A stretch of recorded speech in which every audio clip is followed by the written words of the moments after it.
Hi there, this is Ching Kitahan, also known as Mr. Ching Positive. A pleasant day to you if you're subscribed to my YouTube channel. Let me ask you this question. Do you lack self-control in your life?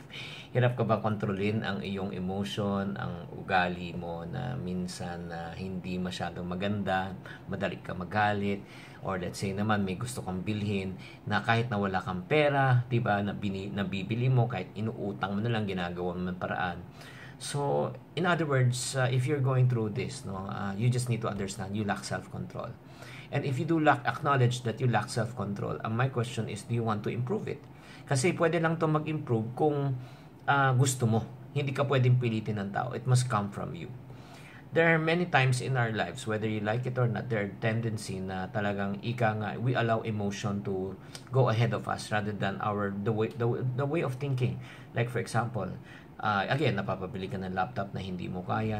Minsan nasisigawan natin yung mga anak natin, di ba? Dahil sa sobrang inis natin. Or if not, nasasaktan natin yung asawa natin sa pamagitan ng masasakit na salita. Or naisaswipe natin yung credit card sa walang humpay ng pagsha-shopping. So, these are yung mga lack of self-control. So, in other words, nagiging impulsive ka. So, if you have this problem and you are saying, okay, Chinky, I would admit I have that problem. Okay, this vlog is for you. Please tune in and then learn from this. Number one tip for you, especially if you have a problem in spending and buying things, this really helped me a lot. This is what we call the 1 month rule. Ano itong 1 month rule? Every time na meron kang gustong bilhin o gawin, ilista mo lang sa isang notebook. You just remind yourself, this is part of my goal, this is part of my plan.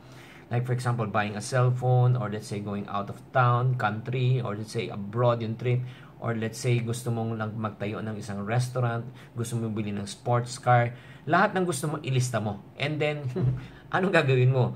Leave it for 30 days. Pabayaan mo muna ng 30 days. Okay? Pabayaan mo naman siya ng 30 days. Palipasin mo muna siya ng 30 days. Huwag mong bibilin agad. Huwag mo pupuntahan. Bakit? Kasi oras na pinuntahan mo yan, pag mainit-init ka pa, kahit minsan hindi mo ito naman kailangan, pero gusto mo lang, napapabili ka. Pero after 30 days, pag binalikan mo siya, then na-realize mo, uy, mukhang hindi ko na siya ganun kagusto. Or if not naman, na-realize mo na talaga after 30 days na wala ka palang pondo because you don't have money that you can use to spend for that or invest on that. So, it means to say, it's not yet time. So, being impulsive in a situation is a product of what? The lack of self-control. So, I would really highly recommend that trick really works for me, especially kung may mga bagong gadgets like mga iPhone, latest version, Samsung, latest version. I hold it for 30 days. After 30 days, I ask myself, do I really need it? Then after that, I realize I don't need it, so I move on. So, always remember, walang shortcut sa kahit anong habit na gusto nating ma-develop. At kung kulang ka, tinatawag na self-control. Kung kulang ka sa internal control, you need to have external control. What do you mean external control also? Another way, aside from controlling yourself not to overspend, is another way is just put enough money inside your wallet, inside your pocket. Okay, like for example, ang kaya mo lang budget is let's say 200 pesos a day. That's only what you put inside your wallet. Every single day you go out, don't put more than 200. Don't bring your credit card, don't bring your ATM. That's the most convenient way of what? Really spending money, using plastic. So, there's another thing that I can teach you. Or if not, kung talagang kulang ka pa rin sa self-control, you just need to pray hard and ask God to give you self-control, because self-control is a gift from God. Tanging si Lord lang ang makakapagbigay po sa atin ng grace na para makontrol po natin ang ating mga spending habit, ang ating mga masasamang habit sa buhay, yung mabilis tayong mainis, di ba?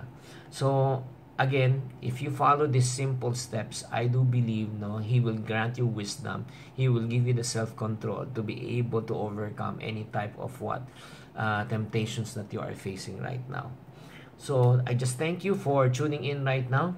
And then, let me ask you, kamusta ang iyong self-control? Ikaw ba ay nakakapag-control sa sarili mo? Or, if not, nagkakaroon ka ng problema. So, if you want to develop self-control, follow my practical tips and it can really help you a lot. This Ching Kitan saying, to every problem, there's always a solution. If you're not part of the solution, you're part of the problem. Always, Ching Positive.